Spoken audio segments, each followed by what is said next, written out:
I caught that glimmer again, and now that I was looking for it, it was easier to find. It was a wire. A thin thread that cut across the space between two trees. I noticed a few more above me, and some at ground level. Hell, I noticed one snapped around my lower leg. What am I looking at, my Alice? Without closer inspection, it's impossible to say. However, I predict with over 80% certainty that these are the webs left by Model 7s. Communication strands. They can also serve as tripwires. LT, hold, I said. Holding, the lieutenant said.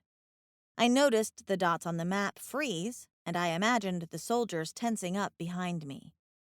Found some wires, look like spider webs, hard to spot. Prep for ambush, the lieutenant snapped in a low hiss, and I saw the dots regrouping into a rough circle in a hurry. I heard them, too. So far, they'd been moving so quietly that I could only barely make out the occasional snap of a branch. Now they were hustling to get into formation. I wasn't expecting them to move so suddenly or get so loud. I raised my gun, too, and waited with bated breath. Nothing showed up, though. Maybe that was a dud? I asked. That's possible.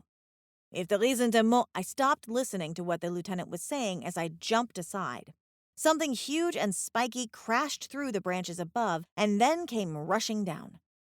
I think it would have missed me if I stayed still, but I jumped aside anyway. The large ball of spikes thumped into the ground, then burst apart, scattering dozens of long spines across the forest. I covered my head and felt a few pinpricks stabbing into my suit and the less armored joints between.